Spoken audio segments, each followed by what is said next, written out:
जैसे यूं खड़ा है, हमसे ज्यादा ये लेना है, संपत्ति सीना ये है, धरती फाड़ के ये आया है, जोर से बोलोगे तो छीन देगा, ये है सुल्तान।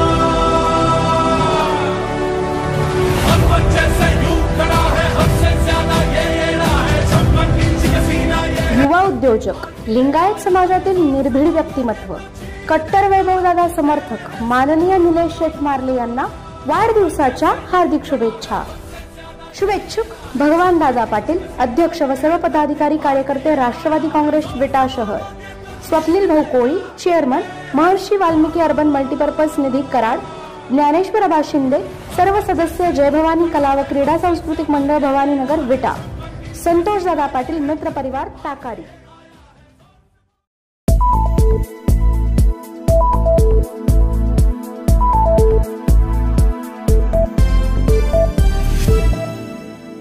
ब्रह्मानंद पडळकर झाले आक्रमक।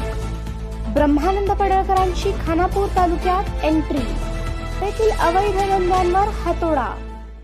खानापूर तालुक्यात भाजपचे नेते ब्रह्मानंद पडळकर यांनी जोरदार एंट्री केली असून पारी येथील अवैध धंद्यावर हातोडा मारण्याचे संकेत पोलिसांना दिले आहेत। खानापूर तालुक्यातील पारी येथे गेल्या अनेक दिवसांपासून गावकऱ्यांना होणाऱ्या त्रासासाठी पडळकर यांच्यासह अनेकांनी विटा पोलीस स्टेशन गाठले।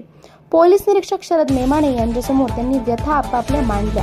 गावात जे अवैध धंदे सुरू आहेत त्यामुळे लोकांना याचा मोठा नाहक त्रास होत आहे। या विरोधात तात्काळ कारवाई केली जाईल असे आश्वासन यावेळी पोलीस निरीक्षक शरद मेमाणे यांनी उपस्थितांना दिले। काल रात्री पाऱ्यातील बरेच युवक माझ्याकडे झऱ्याला गेस्ट हाऊसवर आलते आणि त्यांनी एक कैफियत मांडली की बाबांनो, पाऱ्याच्या गावामध्ये विशेष समाजाचे लोक तिथं दारू विक्री करतात आणि तिथं दहशत ही माजवली जात्या।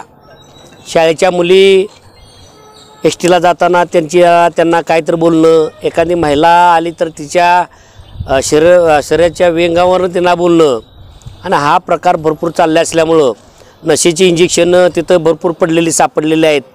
मग गावाने बोलून घेतलं आणि ते बाबा आम्हाला पोलीस स्टेशनच्या माध्यमातून इथला सारा हे करून घ्यायचं आहे।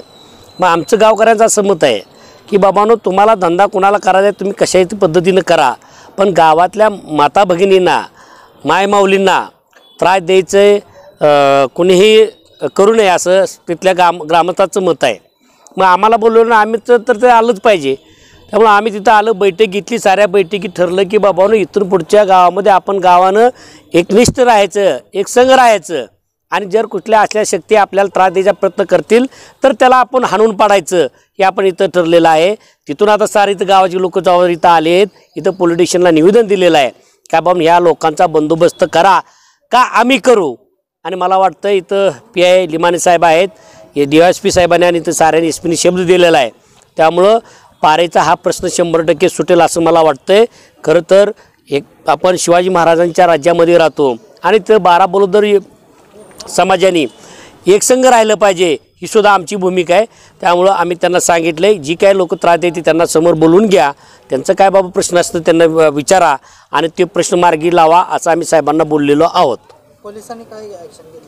नाही, पोलिसांनी आता ॲक्शन ते घेणारच ना, त्यांचं काय ते 2 नंबरचे धंदे आहेत ते करतील। त्यामुळे त्यांनी आम्हाला शब्द दिला की इथून पुढच्या काळामध्ये जे मुलींना त्रास होता तर ते सकाळ संध्याकाळ तिथं पोलीस तिथं पारेमध्ये 7च्या एसटीला आणि संध्याकाळच्या 5च्या एसटीला तिथं पोलीस गाडी थांबणार आहे आणि पुन्हा काय कारवाई होते त्याच्यावर पुन्हा आम्ही इथं आमची गावकरी सारे मिळून आम्ही पुन्हा साहेबांना भेटू। आता इथं आलाय पण गावकऱ्यांमध्ये दहशत आहे, गावकरी भेटतात, नाही त्या गावकरी बी येणारच, कारण दहशत आहे, पहिला त्यांनी दहशत केलेली आहे, त्यासाठी तर त्यांचं ते चाललं आहे। एखादा कार्यकर्ता बघायचा त्याला मारायचा, परत दुसरा कार्यकर्ता बघायचा त्याला मारायचा। त्यामुळं आज एक झालं गाव आणि गावाने सुद्धा ठरवलं की दहशत करणाराची सुद्धा दहशत मोडायची आमची जबाबदारी आहे। त्यामुळे सारेकडे एकत्र आलेत, त्यांनी ठरवलं की बाबा जर ते जशात तसं उत्तर दे आम्ही सुद्धा तयार आहेत। म्हणून ते आता साहेबांना सांगितले की बाबा जर आमच्या परत कोणी काय झाली, जर कारवाई करायचा प्रयत्न केला तर भांडणं करायचा प्रयत्न केला, जर आम्ही भांडणं केली तर त्याला जबाबदार तुम्ही असाल, पोलीस स्टेशन असेल, हे आम्ही त्यांना सांगितलेलं आहे। त्यामुळे पोलीस स्टेशन त्यांना चांगल्या पद्धतीने मार्ग काढतील आणि हा प्रश्न लवकरात लवकर सुटेल असं आम्हाला वाटते।